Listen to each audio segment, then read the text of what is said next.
Welcome to IAC. This is your Badshah. ఈ రోజటి మన ఈ సెషన్ లో మనం మాట్లాడబోతున్నాం Telangana right free grand test లో సంబంధించినటువంటి మన ఇండియన్ హిస్టరీకి సంబంధించిన క్వశ్చన్స్ ఏమేమి వచ్చాయి అనేది మనం చూద్దాం. ఓకే, మరి మన first question match the following ఏమిచ్చాడు? రైట్, వర్ణ, ఆశ్రమ, గోత్ర. ఓకే, చూద్దాం నాన్న ఇక్కడ ఆన్సర్ ఏమేమి అవుతాయో చూద్దాం. రైట్, వర్ణం. సార్ వర్ణం అనేది ఏంది నాన్న అంటే ఎస్, సమాజం యొక్క రైట్, సమాజం యొక్క అత్యంత ప్రసాదమైనటువంటిది రైట్ 4 భాగాల విభజన. ఆశ్రమం సాధారణ పూర్వీకుల నుండి వచ్చింది, గోత్రం జీవితంలో ఉన్న 4 దశలు. ఇక్కడ ఆన్సర్ ఎలా ఉండాలి చూద్దాం. వర్ణం అనేది నానా ఇక్కడ కలర్ అనుకుంటాం, కానీ ఇది వర్ణం అనేది కలర్ కాదు నానా. ఋగ్వేదంలో ఉన్నటువంటి చతుర్వర్ణ వ్యవస్థ, సమాజంలో ఉన్నటువంటి 4 రకాల విభజన గుర్తుంచుకోండి. సమాజంలో ఉన్న 4 రకాల విభజనను వర్ణం అంటాము, గుర్తుంచుకోండి. ఎలా? మన ఋగ్వేదంలోని 10వ మండలంలో పురుష సూక్తం ఉంటుంది. ఆ పురుష సూక్తం ప్రకారం సమస్త మానవులు అనేవారు బ్రహ్మ యొక్క శరీరం నుండి పుట్టారు. బ్రహ్మ యొక్క తల భాగం నుండి పుట్టినవాడు బ్రాహ్మణుడు, బ్రహ్మ యొక్క భుజస్కంధాల నుండి పుట్టినవాడు మన క్షత్రియుడు. బాలయ్య బాబు డైలాగ్ చెప్పాలంటే తొడగొట్టాలి. ఆ తొడ భాగం నుండి పుట్టినవాడు వైశ్యుడు, బ్రహ్మ యొక్క పాద భాగాల నుండి పుట్టినవాడు శూద్రుడు. ఇదే 4 వర్ణాలు. ఇది 4 రకాల విభజన గుర్తుంచుకోవాలి. సో ఇది సమాజం యొక్క 4 భాగాల విభజననే వర్ణం. సో ఏకి ఏం రావాలి? 1 రావాలి. ఆశ్రమం. సార్ మనకి ఉపనిషత్తులు ఉంటాయి.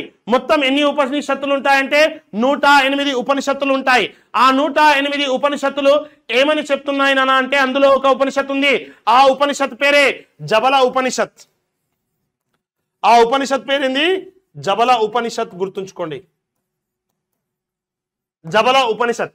సార్ జబల ఉపనిషత్ యొక్క ప్రత్యేకత ఏంటి అనేది చూస్తే ప్రధానమైనది ఇందులో ఆశ్రమాల గురించి ఉంది. సార్ ఇందులోనే ఆశ్రమాల ప్రస్తావన ఉంది. సార్ ఆశ్రమాల ప్రస్తావన అంటే ఏంది నాన్న అంటే మన మానవుని జీవితంలో ఉన్న 4 దశలు, అదే ఆశ్రమాలు. ఆ 4 దశలు ఏంది? ఫస్ట్ వన్ బ్రహ్మచర్యాశ్రమం, గృహస్థాశ్రమం, వనప్రస్థానాశ్రమం, సన్యాసాశ్రమం. గుర్తుంచుకోవాలి, ఇవి 4 ఆశ్రమాలు. ఆ ఆశ్రమాలే జబల ఉపనిషత్తులో ఉన్నాయి. ఇది మానవుని యొక్క జీవితంలోని 4 దశలు. సో ఆశ్రమానికి ఆన్సర్ ఏం రావాలి? 3 రావాలి. నెక్స్ట్ గోత్రం. గోత్రం అంటే మనకు తెలుసు. ఇప్పుడు మీరున్నారు, ఇప్పుడు హిందువులు ఉన్నారు. హిందువులకు ప్రతి ఒక్కరికి ఒక గోత్రం ఉంటుంది, గుర్తుంచుకోవాలి. Yes or no? రైట్, ఒక ఫ్యామిలీకి చెందిన వాళ్ళందరికీ ఒకే గోత్రం ఉంటుంది. ఆ గోత్రం బ్లడ్ని బట్టి వస్తుందా? ఆ గోత్రం అనేది మన పూర్వీకుల నుండి వస్తుందా? మన పూర్వీకుల నుండి వస్తుంది గోత్రం. అంటే నువ్వు ఏ క్యాస్ట్లో ఉన్నావో, నువ్వు ఏ గోత్రానికి చెందినవాడివో, నీ కొడుకు కూడా అదే గోత్రం. రైట్, నీ ఫ్యామిలీ మెంబర్స్ అందరూ కూడా అదే గోత్రానికి చెందిన వారు ఉంటారు. ఎస్, భరద్వాజ గోత్ర, కాశ్యప గోత్ర, ఇలా విభిన్న రకాలైనటువంటి గోత్రాలు ఉంటాయి. ప్రధానంగా హిందూ సాంప్రదాయం ప్రకారం 7 ఋషులు ఉంటారు. వాళ్ళని సప్త ఋషులు అంటారు. ఆ ఋషుల పేర్లు మీదుగానే మనకి గోత్రాలు వస్తాయి. ఆ గోత్రాలలో ఉపగోత్రాలు అనేవి ఉపగోత్రాలు అనేవి ఇలాంటివి డిఫరెంట్గా చేయడం జరిగింది. అలా గోత్రాల సంఖ్య మారుతూ మారుతూ వచ్చింది. కానీ గోత్రాలు అనేవి సాధారణంగా ఎలా వస్తాయి? మన పూర్వీకుల నుండే వస్తాయి. ఓకే, సో పూర్వీకుల నుండి వచ్చేది. సో 132 ఎక్కడుంది అనేది చూద్దాం. సార్ ఇక్కడ 132 అయితే లేదు. సో ఇక్కడ ఆప్షన్ 3 ఇస్ ద ఆన్సర్ నాన్న. ఆప్షన్ 3నే ఆన్సర్గా తీసుకుందాం. ఎందుకంటే మిగతా ఏది చేసినా కూడా మనకి సెట్ అయ్యేటట్లేదు. ఏంది?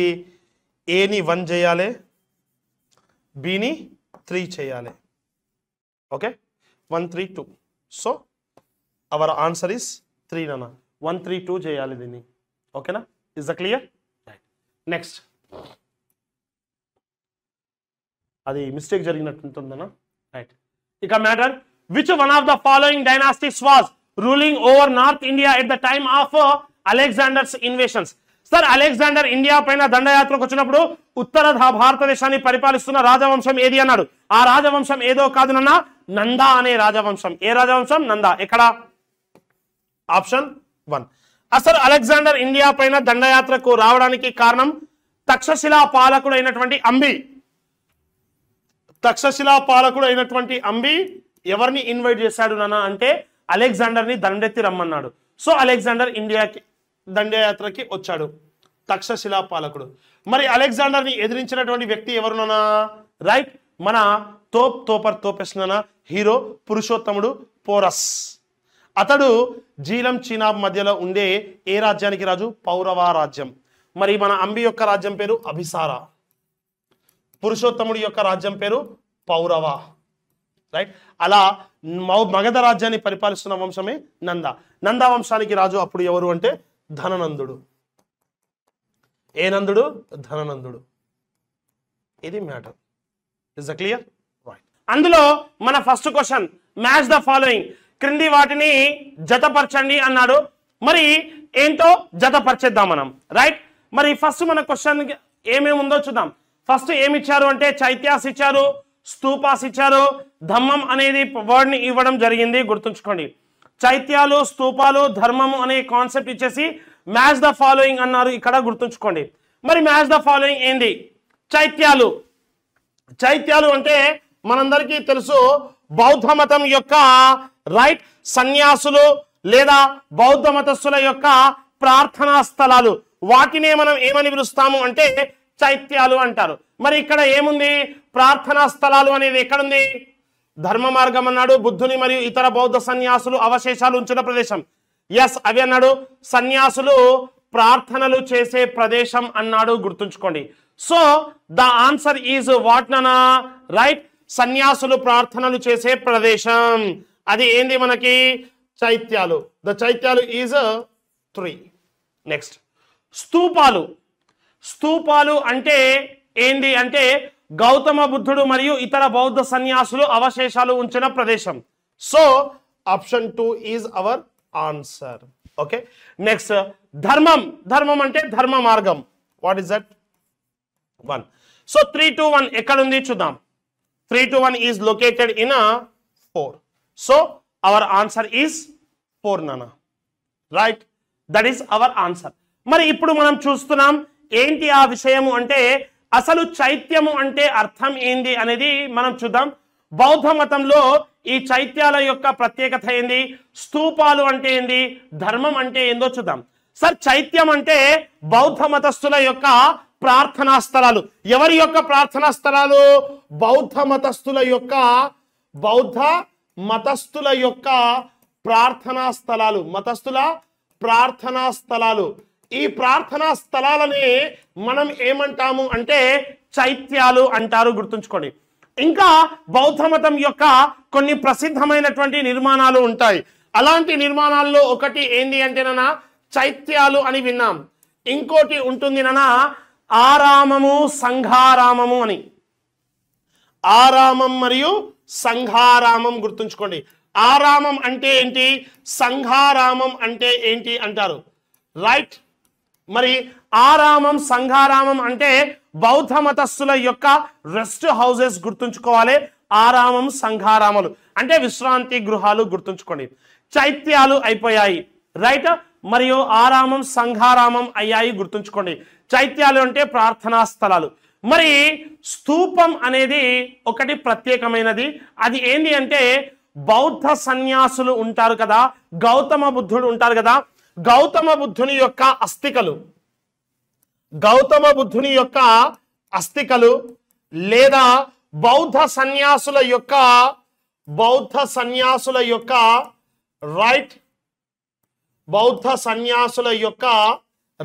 బిలాంగింగ్స్ అంటే వస్తువులు, వారి యొక్క అస్థికలు కాదు, వారి యొక్క వస్తువులపై నిర్మించిన అర్ధచంద్రాకారపు నిర్మాణాలను ఏమంటాం?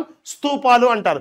ఇండియాలోనే అతి ప్రాచీన స్తూపం ఏది అంటేనా పిప్రీవాహ స్తూపం. అతిపెద్ద స్తూపం అంటే సాంచి స్తూపం, గుర్తుంచుకోవాలి. ఓకేనా? సాంచి స్తూపం ఎక్కడ ఉంటుంది? భోపాల్లో ఉంటుంది. సాంచి స్తూపాన్ని అశోకుడు నిర్మించాడు. రైట్, ఇలాంటి కొన్ని క్వశ్చన్స్ మనకు అడిగే అవకాశం ఉంటుంది. తెలంగాణ హిస్టరీలో సాంచి స్తూపానికి దక్షిణ తోరణాన్ని నిర్మించింది ఎవరు అంటారు.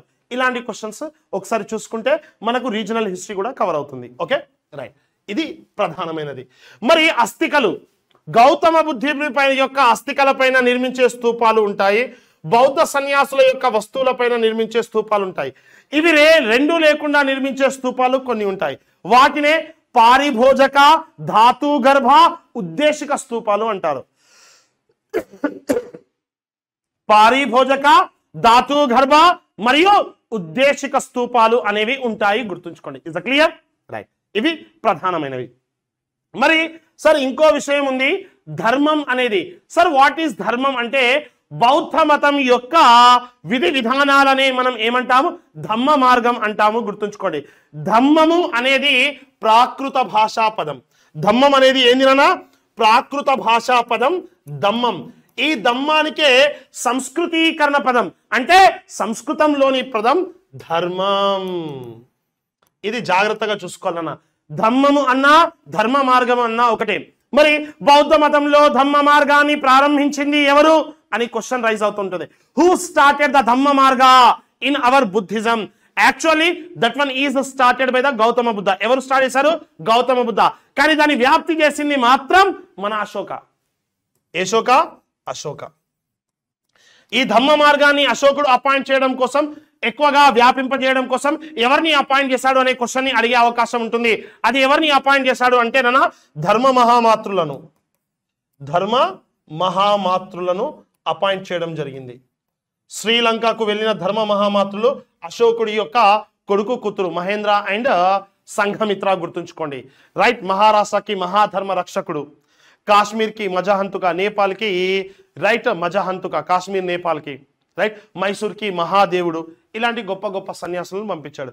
వాళ్ళు అక్కడ వెళ్ళి బౌద్ధ మతాన్ని వ్యాప్తి చేస్తారు. That is our first question explanation. Okay right. Next question ఏంటో చూద్దాం.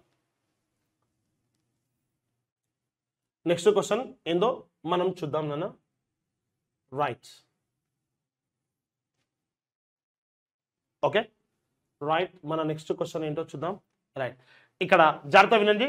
With reference to the Mauryan emperor Chandragupta Maurya, which of the following statements is are correct?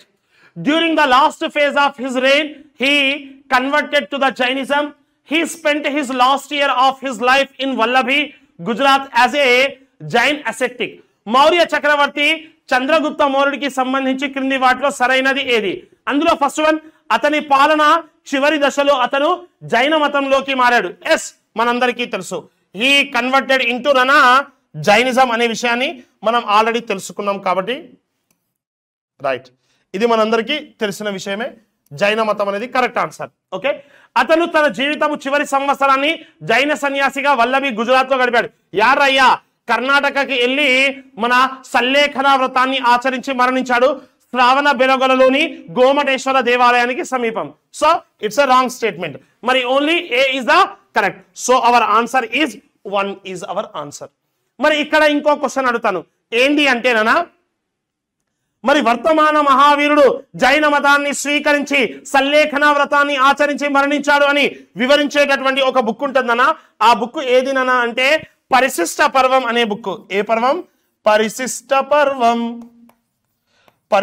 పర్వం అనే బుక్. సార్ ఈ పరిశిష్ట పర్వం అనే బుక్ ని రాసింది ఎవరు సార్ అంటే హేమచంద్ర. ఏ చంద్ర? హేమచంద్ర అనే పర్సన్ రాయడం జరిగింది, గుర్తుంచుకోండి. ఇది ఇంపార్టెంట్ బిగిలు. రైట్, చాలా చాలా ఇంపార్టెంట్ అన్న. మరి నెక్స్ట్ మన క్వశ్చన్ ఏంటో చూద్దాం. Here listen carefully. The images of god Shiva and Buddha appeared on the coins of the ruler of which one of the following dynasties? క్రింది ఏ రాజవంశానికి చెందిన పాలకుల యొక్క నాణెములపై శివుడు మరియు బుద్ధుడి యొక్క చిత్రాలు కనిపిస్తాయి? సింపుల్ ఆన్సర్ రా భయ్. చాలా మంది ఆన్సర్ ఈజీగా పెట్టుంటారు. ఇంత ఈజీ క్వశ్చన్ అనేది మన కెరియర్ లో ఎప్పుడు కూడా కనిపించదన్న, అంత ఈజీ క్వశ్చన్ ఇది. కేవలం శివుడు మరియు బౌద్ధుడి యొక్క ప్రతిమలు కనిపించేటటువంటి శాసనాలు వేస్తున్న రాజులు కేవలం ఒక్కలే. వాళ్ళు ఎవరు నానా అంటే కుషాణ సంతతికి చెందిన వారు, గుర్తుంచుకోవాలి. ఎవరు? వీమా కార్డ్ఫైసిస్ మరియు మన సుప్రసిద్ధుడైనటువంటి కనిష్కుడు. వీరి యొక్క వంశమే ఏంది? కుషాణ వంశం. ఎక్కడుంది Kushana? So our answer is 1 అన్న. What is our answer? Our answer is 1, గుర్తుంచుకోండి. తోపిస్ట్. Next one. Consider the following statements. క్రింది ప్రకటనలను పరిశీలించండి అన్నారు. అవి ఏందో చూద్దాం. First one, during the Guptas period people of all castes were equally supported. ఇది కరెక్టా? గుప్తుల కాలంలో అన్ని వర్ణాల ప్రజలు సమానంగా ఆదరించబడ్డారు. Yes, they are honoured. Okay, next, their administration was highly centralized. వారి పరిపాలన అత్యంత కేంద్రీకృతమైనది అన్నాడు, గుర్తుంచుకోవాలి. Okay, right.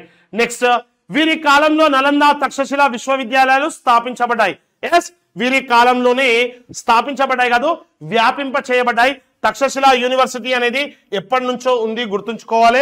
నలంద యూనివర్సిటీ అనేది మాత్రం వీరి కాలంలోనే స్థాపించబడింది. సో ఇక్కడ ఆన్సర్స్ అయితే ఏమని తీసుకోవచ్చు అంటే AC is the correct answer గా తీసుకోవచ్చు. తక్షశిల యూనివర్సిటీ అతి ప్రాచీనమైనటువంటి యూనివర్సిటీ అన్న. అది ఎప్పటి నుంచో ఉంది, బట్ దాన్ని డెవలప్ చేశారు మన వాళ్ళు, గుర్తుంచుకోవాలి. తక్షశిల ఇక్కడ పాకిస్తాన్ లోని పెషావర్ లో. మన తెలంగాణలో జరిగిన 2016 గ్రూప్ 2 ఎగ్జామినేషన్ లో ఈ క్వశ్చన్ అడిగాడు. తక్షశిల యూనివర్సిటీ ఎక్కడ ఉంది? పెషావర్ లో ఉంటుంది, రావల్పిండికి దగ్గరగా. ఓకే, రైట్, అది గుర్తుంచుకోవాలి. మరి వారి పరిపాలన అత్యంత కేంద్రీకృతమైనది అన్నాడు. మరి గుప్తుల యొక్క పరిపాలన అనేది కేంద్రీకృతమైనది కాదు, వికేంద్రీకృతమైనది. డీసెంట్రలైజ్డ్ అడ్మినిస్ట్రేషన్ అనాలి. హైలీ సెంట్రలైజ్డ్, ఇది సెంట్రలైజ్డ్ కాదన్నా, డీసెంట్రలైజ్డ్, వికేంద్రీకృతమైనది. వికేంద్రీకృతమైనది, వికేంద్రీకృతమైనది. ఎవరి యొక్క అడ్మినిస్ట్రేషన్? మన వరద బైతాస్. సో ఆన్సర్ ఇస్ 3 నాన్న. Okay, right. Next question, who was the founder of the Pala dynasty? Pala dynasty యొక్క ఫౌండర్ ఎవరు అంటే ఇది కూడా చాలా క్రిటికల్ క్వశ్చన్ గా చాలా మంది ఫేస్ చేస్తారు. ఎవరైతే ఎక్కువగా హిస్టరీ పైన జ్ఞానం ఉంటుందో వాళ్ళు మాత్రమే ఎక్కువగా ఈజీగా ఈ ఆన్సర్ చేయగలరు. ఆ ఆన్సర్ ఏంటి నాన్న అంటే తోపర్ తోపెస్వన్. అది ధర్మపాల, గుర్తుంచుకోవాలన్నా. గోపాలన, దేవపాలన అంటారు. That is Gopala. ఏ పాల? గోపాల. సార్, గోపాల ఒక విహారాన్ని నిర్మించాడు. ఓదంతపురి అనే విహారాన్ని నిర్మించాడు. గోపాల ఏం చేస్తాడన్నా?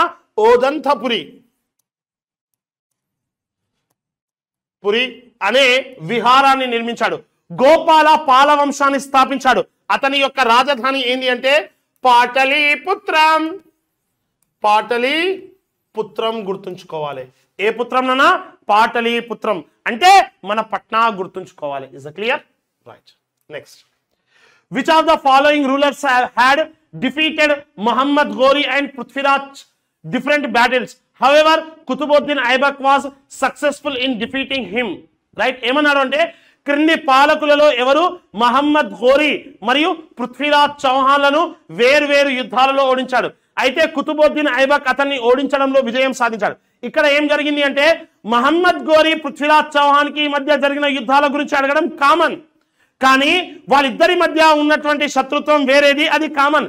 కాంపిటేటివ్ ఎగ్జామినేషన్ లో అది చాలా ఇంపార్టెంట్. కానీ ఇక్కడ అడుగుతున్నటువంటి పాయింట్ ఏంటి అంటే అలాంటి సుప్రీం కమాండర్స్, సుప్రీం రూలర్స్ అయిన మహమ్మద్ ఘోరీ, పృథ్వీరాజ్ చౌహాన్ ని వీరోచితంగా పోరాడి ఓడించినటువంటి మన హీరో ఎవరు అన్నాడు.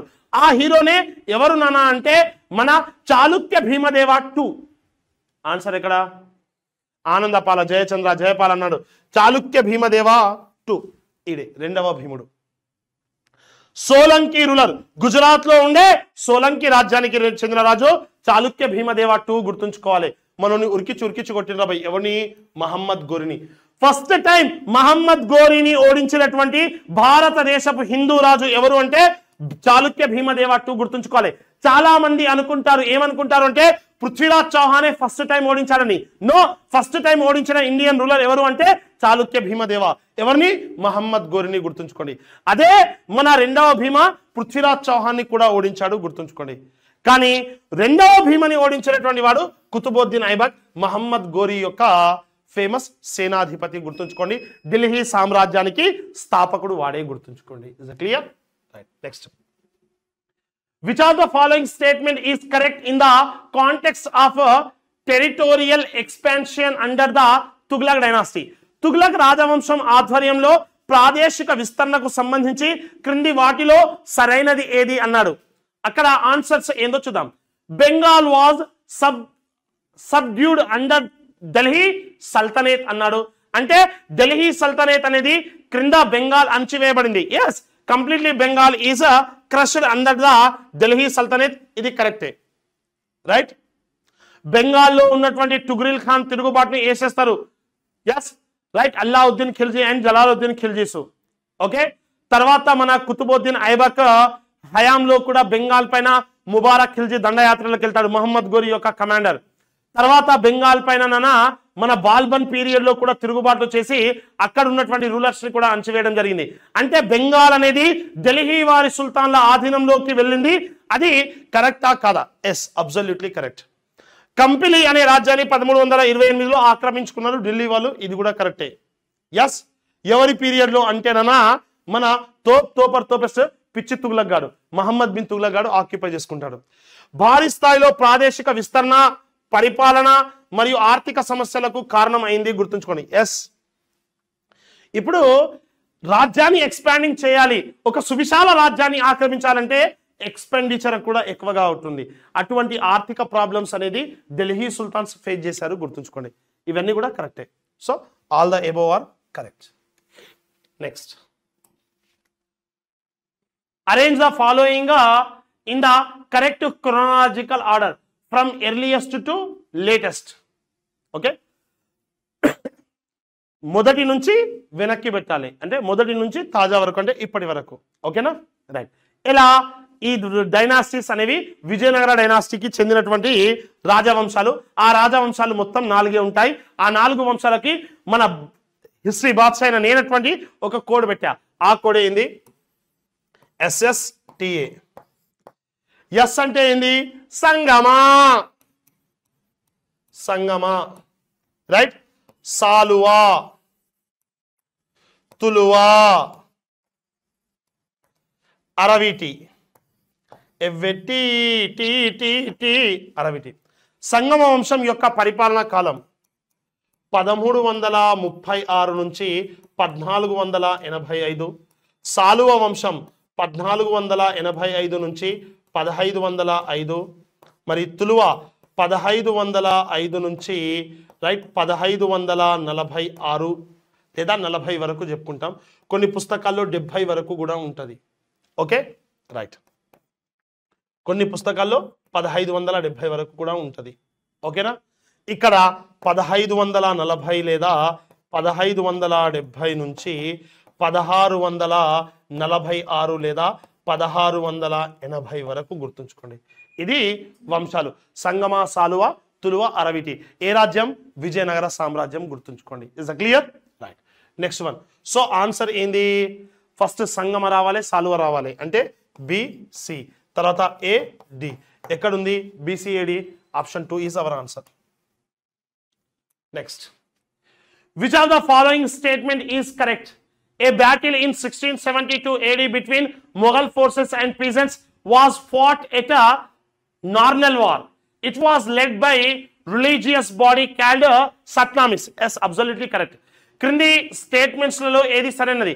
1672 క్రీస్తు శకం మొఘల్ సైన్యానికి మరియు రైతులకి మధ్య నార్నల్ వద్ద యుద్ధం జరిగింది. Absolutely correct. 1672లో గుర్తుంచుకోవాలి. రైట్. ఇది సత్నామీలు అనే మతపరమైన సంస్థచే నాయకత్వం వహించబడింది. ఇది కూడా కరెక్టే, రైట్. మొఘల్స్ పీరియడ్ లో జరిగిన greatest war. So both are the correct sentence. Both A and B is the correct. Option 4 is the answer. Right. మరి మన నెక్స్ట్ క్వశ్చన్ ఏంటో చూద్దాం మనం. Right, our next question is which one of the following the correct chronological order of bhakti saints? క్రింద నియబడిన భక్తి సాధవుల యొక్క సరైన కాలానుసారాన్ని ఏది అన్నాడు? శంకరాచార్య, రామానుజాచార్య, చైతన్య. రామానుజ, శంకరాచార్య, చైతన్య. రామానుజ, చైతన్య, శంకరాచార్య. శంకరాచార్య, చైతన్య, రామానుజ. ఓకే, సో ఇక్కడ చూద్దాం. 3 పేర్లు ఉన్నాయి కాబట్టి శంకరాచార్య, రామానుజాచార్య, చైతన్య. సరే చూద్దాం. ఇక్కడ ఆన్సర్ ఇక వెతకాల్సిన అవసరం లేదు, ఆన్సర్ దొరికేసింది. Option 1 is our answer. ఎందుకు తెలుసా? శంకరాచార్య అనేవారు 8-9 శతాబ్దాల కాలానికి చెందినవారు. రామానుజాచార్య అనేమో 10వ శతాబ్దం 11వ శతాబ్దం ప్రారంభం వరకు ఉన్నారు. చైతన్య మహాప్రభో 15వ శతాబ్దపు మధ్యకాలం నుండి 16వ శతాబ్దం తొలి కాలం వరకు. సో క్రొనాలజికల్ ఆర్డర్ సరిగ్గానే ఉంది, ఇదే కరెక్ట్ ప్లేస్. రామానుజాచార్య ఎట్లా వస్తాడు? ఫస్ట్ 8, 9 వస్తాయి, తర్వాత 10, 11 వస్తాయి, కాబట్టి ఇది కాదు. రామానుజాచార్య అని ఇచ్చాడు, మళ్ళీ అది కూడా కాదు. ఇక శంకరాచార్య ఇచ్చాడు, కానీ తర్వాత రామానుజాచార్య 9, 10, 11 రావాలి 9 తర్వాత, కానీ 15, 16 రాదు కదా. So the answer is the 1. Okay, మరి శంకరాచార్య గురించి అడిగితే అడుగుతాడు. శంకరాచార్య శృంగేరిలో పీఠాన్ని కట్టాడు, రైట్, పూరిలో పీఠాన్ని కట్టారు, ద్వారకాలో పీఠం కట్టారు, తర్వాత మన రైట్ బద్రీ పీఠం కట్టారు, బద్రీనాథ్ గుర్తుంచుకోండి. ఇలా ప్రసిద్ధమైనటువంటి పీఠాలు కట్టడం జరిగింది. రామానుజాచార్య గురించి చెప్పాలనుకున్నప్పుడు మన అందరికీ తెలిసిన విషయమే, కులోత్తుంగ చోళ అనేటటువంటి చక్రవర్తి మన పెరంబదుల్లో పుట్టిన రామానుజాచార్య వారిని తన రాజ్యం నుంచి వెలగొడితే మన హోయసాల రాజు విష్ణువర్ధనుడు ఆదరించి గౌరవించడం జరిగింది, గుర్తుంచుకోండి. ఈ విషయం ఎక్కువగా ఫ్రీక్వెంట్గా ఎగ్జామ్లో అడుగుతూ ఉంటాడు. మరి రామానుజాచార్య యొక్క డెత్ ఎక్కడ జరిగింది అంటే శ్రీరంగం. ఓకే, ఆయన పుట్టింది శ్రీ పెరంబదూర్, గుర్తుంచుకోవాలి. ఓకే, చైతన్య మహాప్రభు బెంగాల్కి చెందినటువంటి ఫేమస్ భక్తి ఉద్యమకారుడు, గుర్తుంచుకోండి. ఈయన గారి యొక్క గురువే మన కేశవానంద భారతి, గుర్తుంచుకోవాలి. ఓకేనా, రైట్. నెక్స్ట్,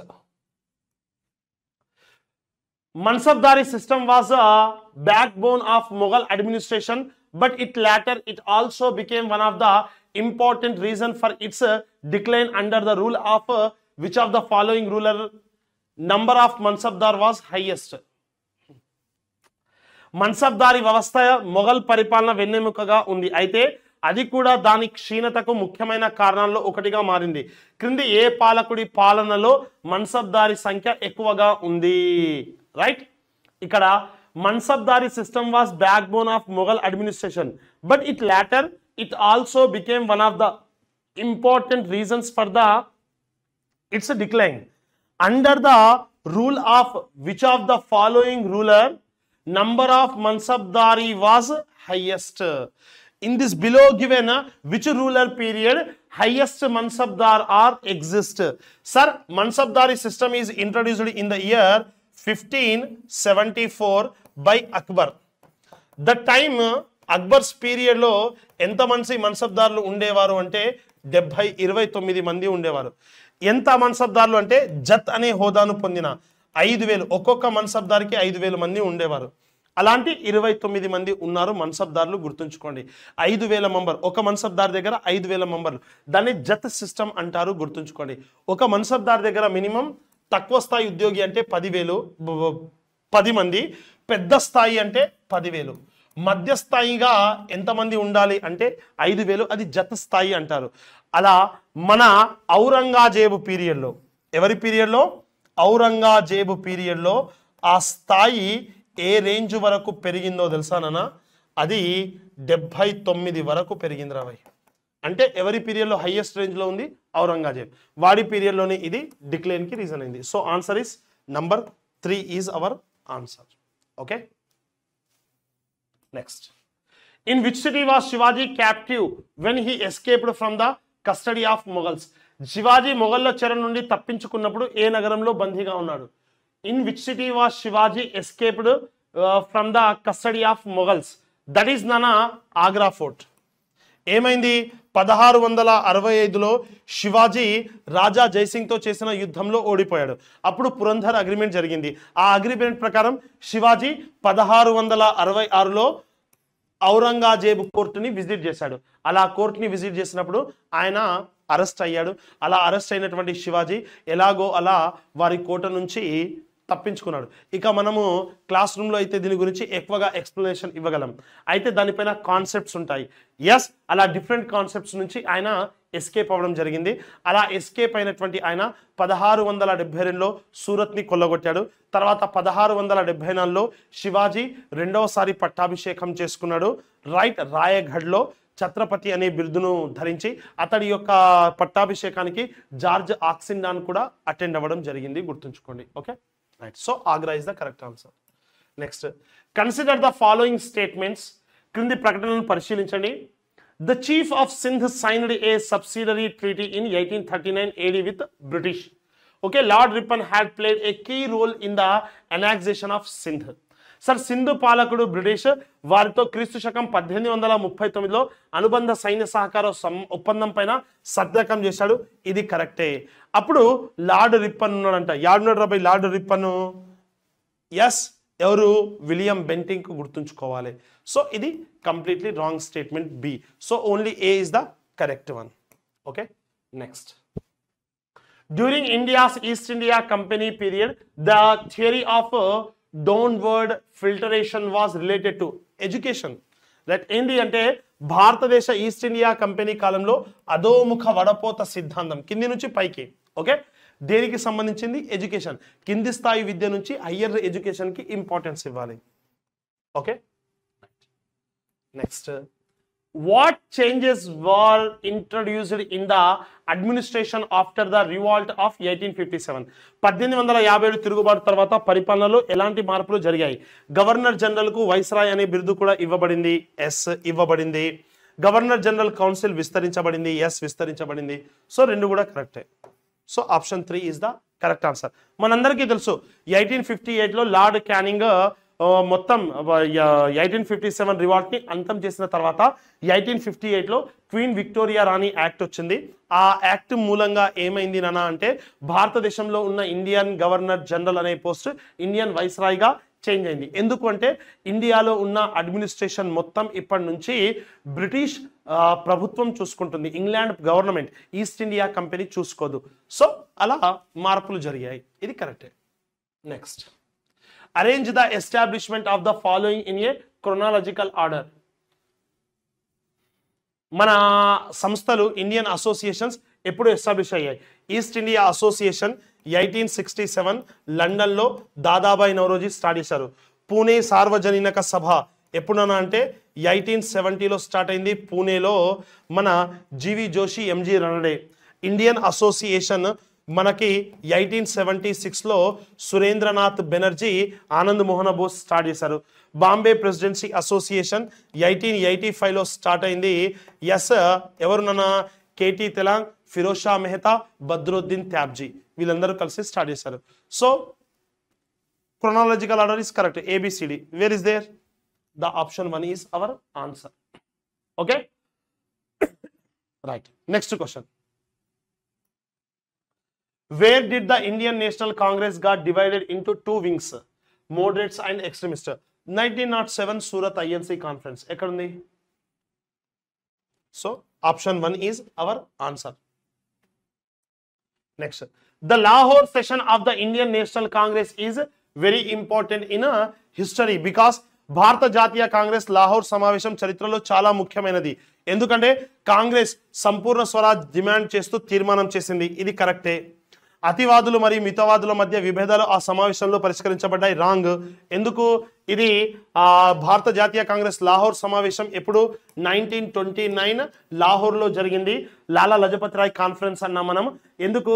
సైమన్ గోబ్యాక్ ఉద్యమంలో లాలా లజపత్ రాయ్ చనిపోవడం చేత లాహోర్లో అక్కడే ఆ సమావేశాన్ని నిర్వహించారు. అందుకే దానికి లాహోర్ ఐఎన్సి సమావేశం అన్నారు. మరి ఆ సమావేశానికి జవహర్లాల్ నెహ్రూ అధ్యక్షత వహించారు. 1930 జనవరి 26 కల్లా మనకు సంపూర్ణ స్వాతంత్రం వస్తుందని స్టేట్మెంట్ ఇవ్వడం జరిగింది. మరి అతివాదులు మితవాదుల మధ్య విభేదాలు ఏ సమావేశం? 1916 ఎస్ లక్నో ఐఎన్సి సమావేశంలో ఎండ్ అయ్యాయి. సో ఇది రాంగ్ స్టేట్మెంట్. ఆ సమావేశంలో రెండు దేశాల సిద్ధాంతాన్ని తిరస్కరిస్తూ తీర్మానం ఆమోదించబడింది. నో, ఆ తీర్మానం All India Muslim League conference లాహోర్లో ఢిల్లీలో జరిగినటువంటి సమావేశంలో వాటిని రెజల్యూషన్ ని క్యాన్సిల్ చేయడం జరిగింది. ఆల్ ఇండియా ముస్లిం లీగ్ యొక్క కాన్ఫరెన్స్ లో గుర్తుంచుకోండి. ఇది ఐఎన్సీకి సంబంధించింది కాబట్టి కాదు. So the answer is only A. The answer is only A. 1 is our answer నాన్న. Okay, right. Next question. The freedom fighter who died in the jail due to hunger strike was our Jatin Das. 63 రోజుల దీక్ష చేస్తాడు. ఎప్పుడు?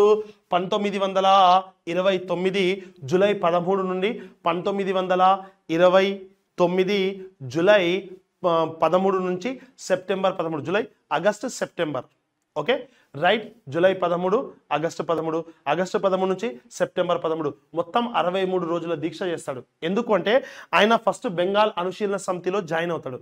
దాంట్లో join అయ్యి బ్రిటిషర్స్కి ఎగ్నెస్ట్గా ఉన్నాడని ఆయన్ని జైల్లో పెడతారు. అలా జైల్లో పెడితేనన్నా ఆయన అక్కడ ఫస్ట్ టైం దీక్ష చేశాడు. అయితే ఆ జైల్లో ఆయనకు సూపరింటెండెంట్ క్షమాపణ చెప్పాడు. ఎందుకు అంటే మన ఇండియన్ ఖైదీల పైన బ్రిటిష్ ఆఫీసర్స్ యొక్క మోతెబరి ఎక్కువగా ఉండేది. సో దానికి ఎగ్నెస్ట్గా ఆయన దీక్ష చేస్తే 20 రోజుల దీక్ష ఫస్ట్ టైం చేస్తాడు. దానికి సూపరింటెండెంట్ ఏంది క్షమాపణ కోరుతాడు, దీక్ష విరమిస్తాడు జతిన్ దాస్. దాని తర్వాత ఏమవుతుంది, ఈయన సహాయ నిరాకరణ ఉద్యమంలో కూడా యాక్టివ్గా పాల్గొంటాడు. అయితే ఆయన్ను తీసుకెళ్లి జైల్లో వేస్తారు రాబాయ్. ఎక్కడ? లాహోర్ జైల్లో వేస్తారు. అలా లాహోర్ జైల్లో వేసినప్పుడు ఏమవుతుంది, అక్కడ లాహోర్లో ఇండియన్ ఖైదీలకు ట్రీట్మెంట్ డిఫరెంట్గా ఉంటుంది, బ్రిటిషర్స్కి సంబంధించిన యూరోపియన్ ఖైదీలకు ట్రీట్మెంట్ డిఫరెంట్గా ఉంటుంది. సో దానికి ఎగనెస్ట్గా ఆయన అందరినీ ఉసిగొలిపి దీక్ష చేస్తాడు, ఆమరణ నిరాహార దీక్ష. ఆయన చనిపోతేనన్నా లాహోర్ నుంచి కలకత్తా వరకు స్పెషల్ ట్రైన్ వేశారు. అందులో వేల మంది ప్రయాణించి మన హౌరా స్టేషన్ దగ్గరికి వస్తే హౌరా స్టేషన్లో జతిన్ దాస్ యొక్క శవపేటికను మోసింది ఫస్ట్ టైం ఎవరునన్నా అంటే మన సుభాష్ చంద్రబోస్ గారే. రైట్. చాలా 2 కిలోమీటర్ల వరకు జనాలు ఆ శవయాత్రలో పాలు పంచుకోవడం జరిగింది, గుర్తుంచుకోండి. అది greatness. That is our Jatin Das.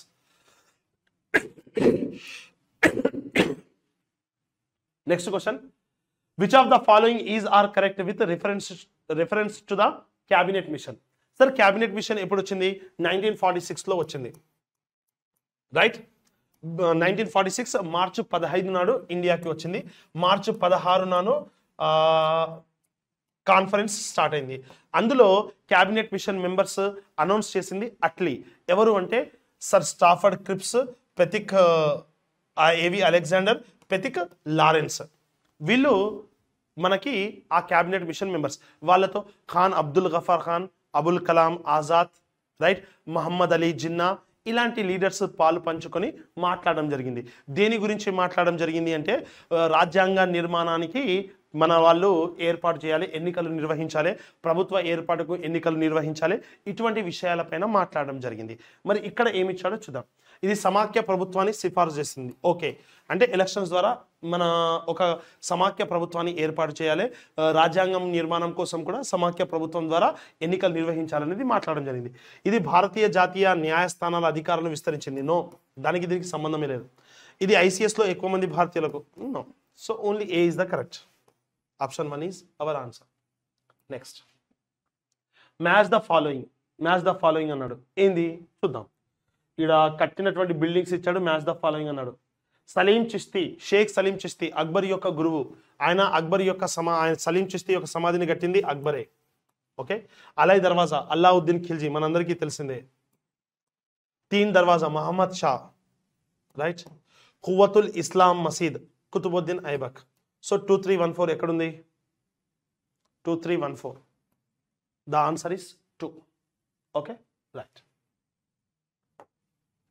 చాలా ప్రసిద్ధమైనది. ఎంత సింపుల్గా అంటే పూర్తి అవగాహన ఉంటే తప్ప ఆన్సర్ చేయలేం.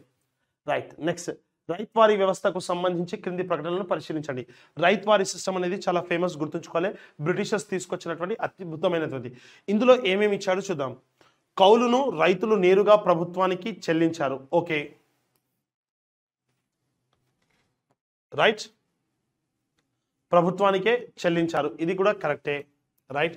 ప్రభుత్వం రైతులకు పట్టాలు ఇచ్చింది. రైట్. ఓకే. పన్నులు విధించే ముందు భూములను సర్వే చేసి అంచనా వేశారు, ఇది కూడా కరెక్టే.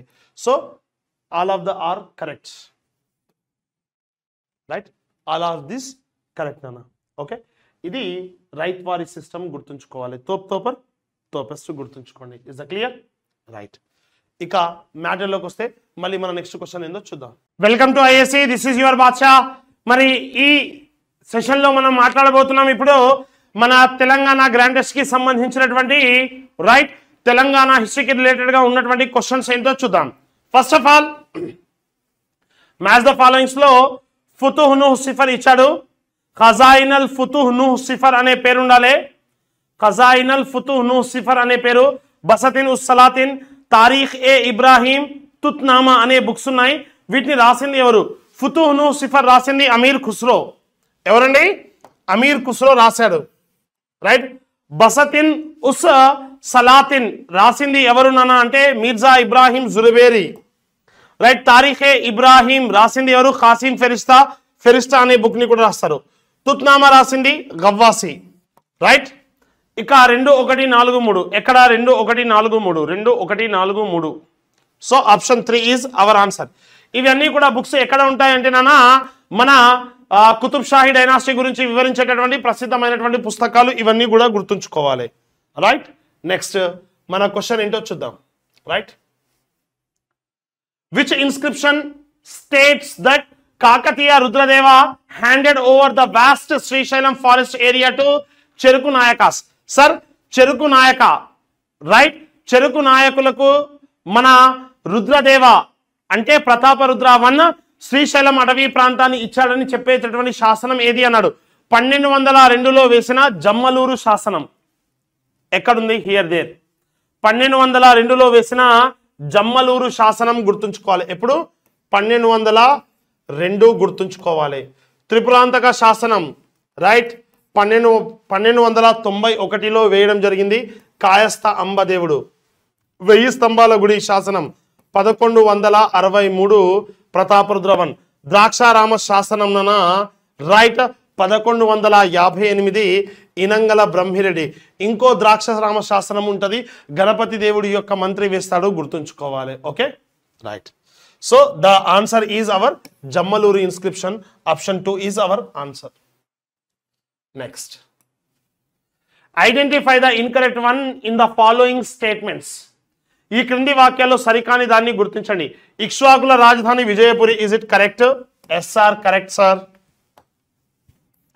ఇక్ష్వాకుల royal language Prakrit. It's also B correct.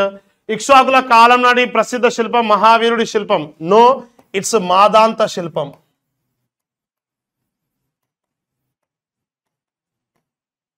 So this one is the wrong statement. ఇక్ష్వాకుల రాజలాంఛనం సింహం. So all are the correct. Remaining third. సరికాని దాన్ని గుర్తించండి అన్నాడు. So our answer is number 3 is our answer. Next identify the correctly statements in the following statements. క్రింది వాక్యాల్లో సరైన వాక్యాలని గుర్తించండి అన్నాడు.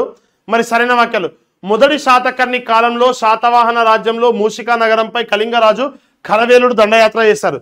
Yes, correct. ఇది ఎవరి గురించి చెప్తుంది నానా అంటే మన కళింగాధిపతి అయినటువంటి ఖరవేలుడి గురించి చెప్తుంది. ఈ విషయం నాన్న మనకు చుల్ల కళింగ జాతక కథ ద్వారా కూడా తెలుస్తుంది. అలాగే ఖరవేలుడి యొక్క హతిగుంఫ మరియు గుంటుపల్లి శాసనాల కూడా తెలుస్తుంది. కానీ అందులో శాతకర్ణి వన్ డిఫీట్ అయ్యాడు. తర్వాత 4th శాతవాహన రూలర్ మన వేదశ్రీ పీరియడ్ లో అటాక్ చేసి వాళ్ళను పూర్తిగా డిఫీట్ చేశాడు. అది యాక్సెప్టెడ్. ఓకే. మొదటి శాతకర్ణి హతిగుంఫ శాసనాన్ని వేశాడు. నో, ఖరవేలుడే వేశాడు. సాంచి స్తూపానికి దక్షిణ తోరణాన్ని నిర్మించింది కుంతల శాతకర్ణి. No, yes. మనం ఇంతకు ముందే చెప్పుకున్నాం సాంచి స్తూపం దగ్గర. రైట్. ఎవరన్నా? పులోమావి 2 గుర్తుంచుకోవాలి. నెక్స్ట్ దక్షిణ పదాపతి అనే బిరుదును గల రాజు మొదటి Satakarni. Is it clear? Right. ఇది కూడా కరెక్టే. సో కింద ఇంకేమైనా ఆప్షన్స్ ఉన్నాయా? దక్షిణ పదపతి అన్నాడు. దక్షిణాధిపతి అంటామా యాక్చువల్గా? దక్షిణాధిపతి అన్నా దక్షిణ పదపతి అన్నా ఒకటే. దక్షిణాధిపతి గుర్తుంచుకోవాలి. ఇది కూడా కరెక్టేనన్నా. సో మీరు ఒకవేళ 1, 4 పెట్టి ఉంటే 1 and 4 బోత్ కూడా కరెక్ట్ ఆన్సర్సే గుర్తుంచుకోవాలి. 1, 4 బోత్ ఆర్ కరెక్ట్. దక్షిణాధిపతి అన్నా దక్షిణ పదపతి అన్నా ఒకటే, పేరులో మాత్రమే తేడా. మన తెలంగాణలో జరిగిన కాంపిటేటివ్ ఎగ్జామినేషన్లో ప్రీవియస్ ఎగ్జామినేషన్లో ఇలాంటి క్వశ్చన్ అడిగితే అది శాతకర్ణి 1, మళ్ళా మనకి యజ్ఞశ్రీ శాతకర్ణి, గౌతమీపుత్ర శాతకర్ణి, ఇలా ముగ్గురు పేర్లు ఇచ్చాడు. వాళ్ళ ముగ్గురికి కూడా మార్క్ కలపడం జరిగింది. రైట్. సో పులోమావి 2కి కూడా ఉంటుంది. So all are the correct one. ఓకేనా? సో 1, 4 ఏది పెట్టినా కరెక్ట్ ఆన్సర్. రెండు కూడా కరెక్టే. బట్ ఇందులో తీసుకుంటే 1 is the absolutely correct. Okay. Mushika నగరం అంటే ఎక్కడ? శతగిరి, నల్గొండ గుర్తుంచుకోవాలి. నల్గొండ పైన అటాక్ చేస్తాడు. Okay right. Match the following. Right. మరి మ్యాచ్ ద ఫాలోయింగ్ అన్నాడు. ఏంది అనేది చూస్తే చెన్నూరు ఇన్స్క్రిప్షన్ ఎప్పుడున్నా అంటే 941. Okay 2. Right. Karimnagar inscription is right 946. Okay. Right Parbhani inscription వచ్చేసి రైట్ 966, దెన్ కుర్క్యాల శాసనం వచ్చేసి 940. సో 2341 ఎక్కడ? The answer is 1.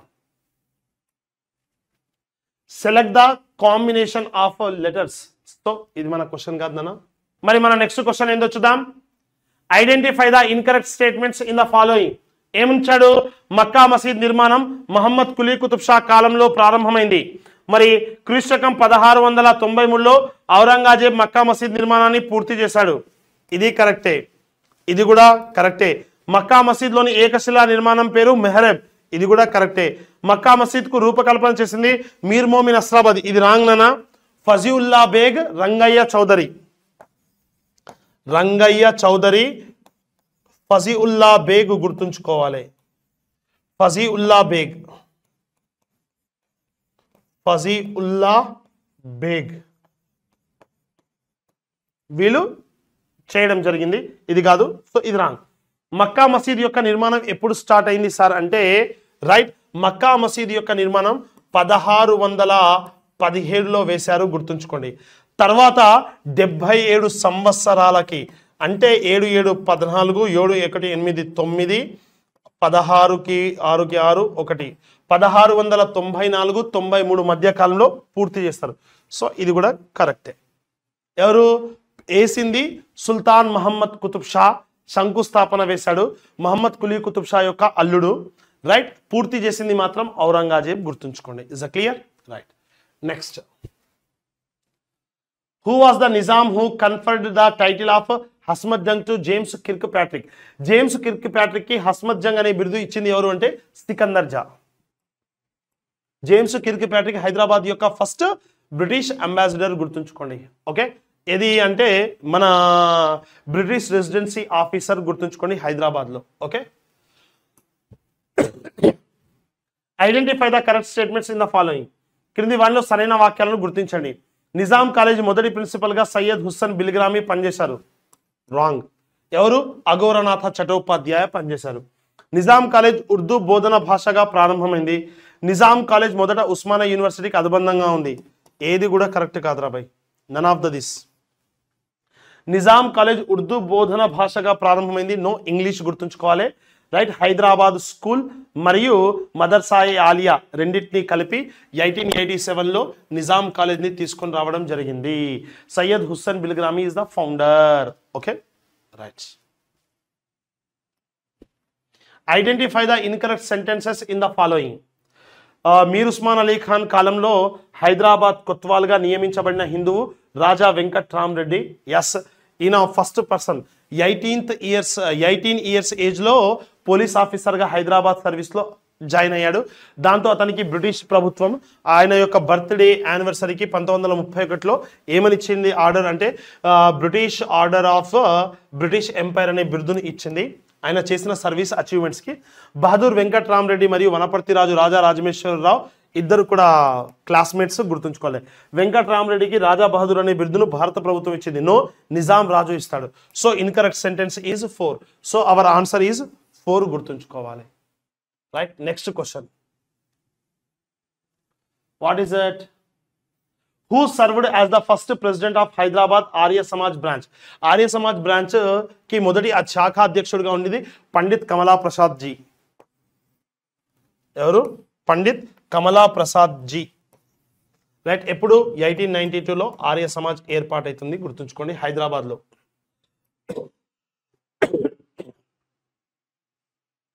రైట్. ఇక్కడ మ్యాచ్ ద ఫాలోయింగ్ అన్నాడు, న్యూస్ పేపర్స్ ఇచ్చాడు. మ్యాచ్ ద ఫాలోయింగ్ అన్నాడు, గుర్తుంచుకోండి. ఎస్. సుధాం తెలంగాణ పత్రిక. తెలంగాణ పత్రికను ఎస్టాబ్లిష్ చేసింది ఎవరు అంటే right Bukkapatnam Ramanujacharya. So 2.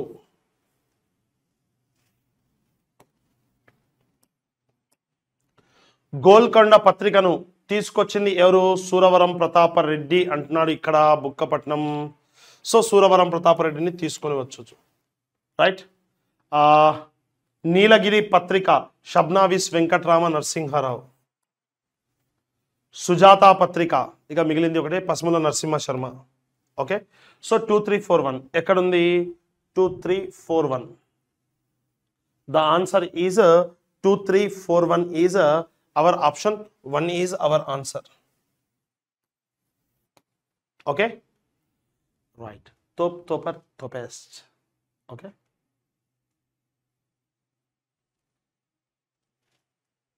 next one.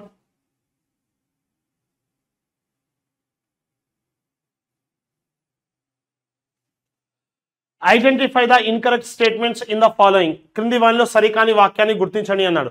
Hyderabad లో ఆర్య సమాజ్ శాఖ శుద్ధి ఉద్యమానికి స్వామి శ్రద్ధానంద నాయకత్వం వహించాడు. ఎస్, ఇది కరెక్టే. Yes or no? Correct answer. Next one. 1938 October 20 Arya Samaj శాఖ నిజాంకు వ్యతిరేకంగా ఒక సత్యాగ్రహాన్ని నిర్వహించారు. అక్కడే అరెస్ట్ అయింది ఎవరు అంటే పండిత్ నరేంద్రజీ అరెస్ట్ అయి మన్ననూర్ జైల్లో పెట్టడం జరిగింది. ఈ సత్యాగ్రహం సమయంలోనే పండిత్ నరేంద్రజీని అరెస్ట్ చేసి మన్ననూర్ జైల్లో నిర్బంధించారు. ఇది కరెక్టే. మన్ననూర్ జైల్ నిజామాబాద్ జిల్లాలో కలదు. It's a wrong. Mannanur jail Mahabubnagar మన నల్లమల్ల ఫారెస్ట్ లో ఉంటుంది. మన ఎక్కడ అంటేనా రైట్, మన అచ్చంపేటకు వెళ్ళే ఏరియాలో మన్ననూర్ అనేది పేరు గుర్తుంచుకోవాలి. యాక్చువల్ మన్ననూర్ ప్రొనౌన్సియేషన్ లో మున్ననూర్ అంటాం, గుర్తుంచుకోండి. ఓకేనా? రైట్. కర్తాల్ అనే ఏరియా ఉంటుంది కదన్నా, ఆ ఏరియాకి సమీపంలో ఉంటుంది. ఒకప్పుడు మహబూబ్ నగర్ గా చెప్పుకునే వాళ్ళం. Okay, right. దాన్ని తెలంగాణ కాలాపాని అంటారు. ఈ బిట్ కూడా మన తెలంగాణ కానిస్టేబుల్ ఎగ్జామ్ లో అడిగాడు. ఓకే, ఇది మనది కాదు.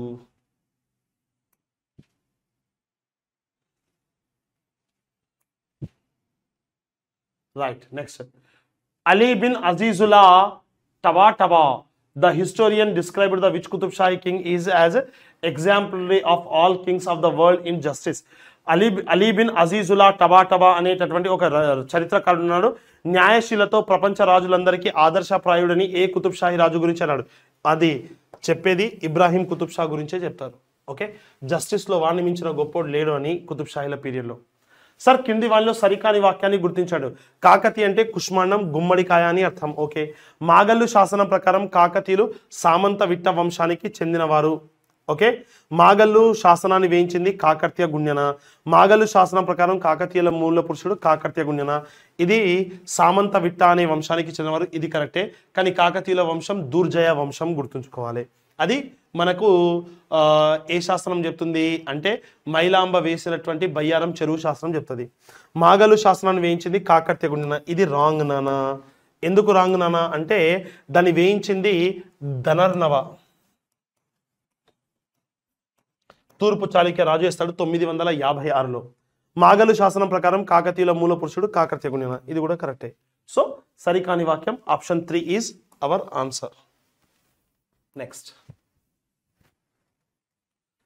The Nizam sent a team under the leadership who among the following to complain to the United Nations Security Council against the government of India fearing India's invasion. భారత ప్రభుత్వం యొక్క దండయాత్రకు భయపడి, ఆక్రమణలకు భయపడి నిజాం ఎవరిని పంపించాడు యునైటెడ్ నేషన్స్ లో కంప్లైంట్ చేయడానికి India గురించి అంటే మోయిన్ నవాజ్ జంగ్, గుర్తుంచుకోవాలి. ఎక్కడున్నాడు? Year. Option 2 is our answer. Moiz Nawaz Jung, గుర్తుంచుకోండి. Okay, right. రైట్. మన నెక్స్ట్ క్వశ్చన్ ఏంటో చూద్దాం. During the Gair Mulki movement of 1952 on which of the following day did the students take out a procession from Chadar Ghat in Hyderabad to Badruka college and held a meeting at Nizam college grounds. 1952 గైర్ Mulki ఉద్యమ సమయంలో క్రింది ఏ రోజున విద్యార్థులు హైదరాబాద్ లోని చాదర్ ఘాట్ నుండి బద్రుకా కాలేజ్ వరకు ఊరేగింపు నిర్వహించి నిజాం కాలేజీ గ్రౌండ్స్ లో సభను నిర్వహించారు? ఆగస్టు 27. ఎక్కడ? Here. The answer is August 27. ఆ రోజున ర్యాలీ నిర్వహించారు. According to the gentlemen's agreement until when Telangana should have a separate Pradesh Congress committee 1962 వరకు ఉండొచ్చు. టిపిఎస్ అనేది తెలంగాణ ప్రదేశ్ కాంగ్రెస్ కమిటీ అనేది ఉండొచ్చు అని చెప్పారు.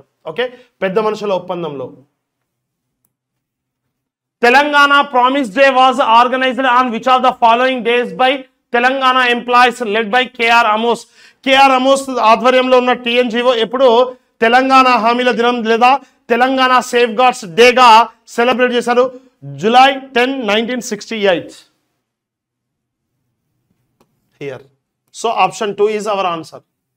Next. In 1969, who was the Speaker of the Lok Sabha who suggested setting up a parliamentary committee to look into the Telangana issue? Lok Sabha Speaker, Manode, Neelam Sanjeeva Reddy, Blue Sanjeeva Reddy. Right? Answer is he. A person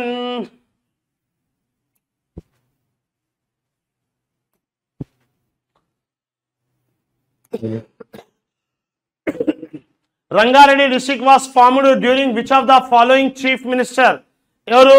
Tanguturi అంజయ్యనా, N T Rama Rao, P V Narasimha, Chenna Reddy. ఎప్పుడు?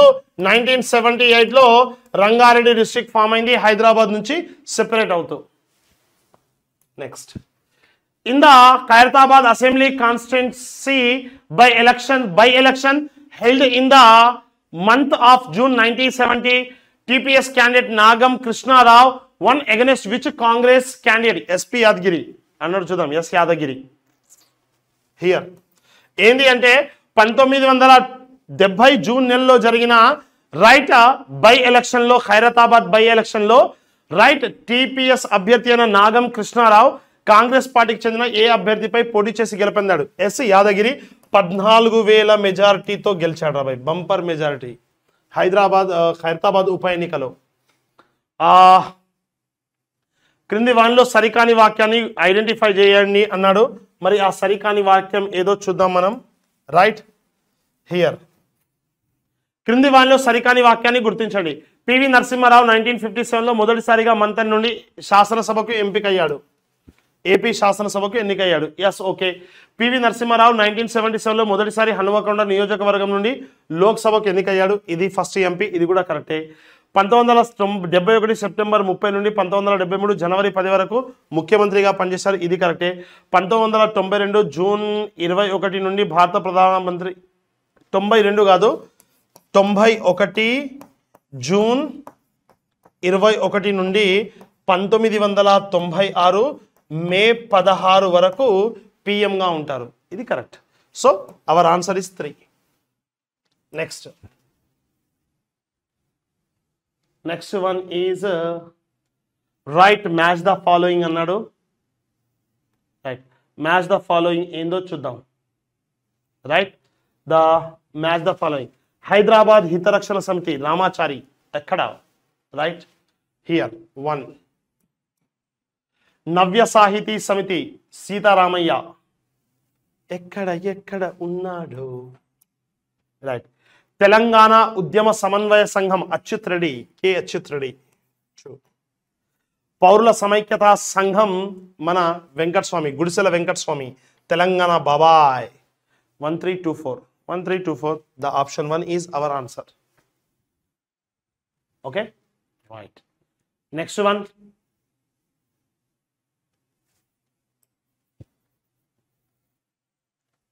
Between which of the following dates did the Jaya Bharat Reddy committee identify non-locals who get jobs against the president order in Telangana? తెలంగాణలోని president orders పైన right ఎప్పటి నుంచి ఎప్పటి వరకు అంటే 1975 October 18 నుండి 1982 జూలై 31 వరకు గుర్తుంచుకోవాలి. దానిపైన ఉన్నటువంటి ఉద్యోగుల యొక్క విషయాల్ని స్థానికేతరులకు ఎవరెవరు అపాయింట్ అయ్యారు అనేది ఐడెంటిఫై చేయడం జరిగింది జయభారత్ రెడ్డి కమిటీ. క్రింది ఏ తేదీల మధ్య తెలంగాణలో రాష్ట్రపతి ఉత్తర్వులకు వ్యతిరేకంగా ఉద్యోగాలు పొందిన స్థానికేతలను గుర్తించింది? 1975 అక్టోబర్ 18 నుండి 1982 జూలై 31 వరకు ఉన్న వాళ్ళను ఐడెంటిఫై చేయడం జరిగింది. ఓకే, మరి మన నెక్స్ట్ క్వశ్చన్ ఏంటో చూద్దాం. Hour next question is which article of the constitution states that the parliament May by A special act establish A central university in Andhra Pradesh? ఏమని అడిగాడు ఈ క్వశ్చన్? పార్లమెంట్ ఒక ప్రత్యేక చట్టం ద్వారా ఆంధ్రప్రదేశ్ లో ఒక కేంద్రీయ విశ్వవిద్యాలయాన్ని ఏర్పాటు చేయవచ్చు అని రాజ్యాంగంలోని ఏ ఆర్టికల్లో ఉంది? సార్ ఇక్కడ పంచాయత్ ఏంటంటే మనం అబ్జర్వ్ చేయాల్సింది మన భారతదేశంలో విశ్వవిద్యాలయాల యొక్క స్థాపన గురించి మాట్లాడాల్సి వస్తుంది.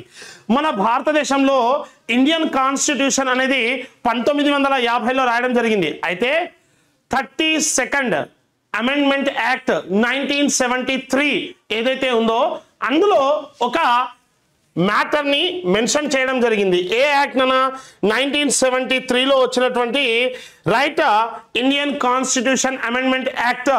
అందులో ఏమని చెప్పారు అంటే 1973 ఇయర్లో, ఏ ఇయర్ అన్న 1973లో ఒక చట్టం చేశారు. That amendment act name is 371E. 371E గుర్తుంచుకోవాలి. ఈ 371E ఆర్టికల్ ద్వారా ఏం చెప్పడం జరిగింది అంటే ఆంధ్రప్రదేశ్లో ఒక విశ్వవిద్యాలయాన్ని ఏర్పాటు చేయొచ్చు అని చెప్పడం జరిగింది.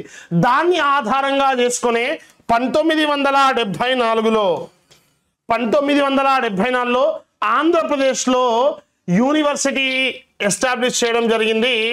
ఎస్, అదే హైదరాబాద్ సెంట్రల్ యూనివర్సిటీ గుర్తుంచుకోండి. అది ఎస్టాబ్లిష్ చేసిన ఇయర్ 1974. అలా ఏ చట్టం ద్వారా, ఏ యాక్ట్ ద్వారా, ఏ ఆర్టికల్ ద్వారా అంటే 371E అనే ఆర్టికల్ ద్వారా తీసుకొని రావడం జరిగింది. ఇది మ్యాటర్. ఓకే.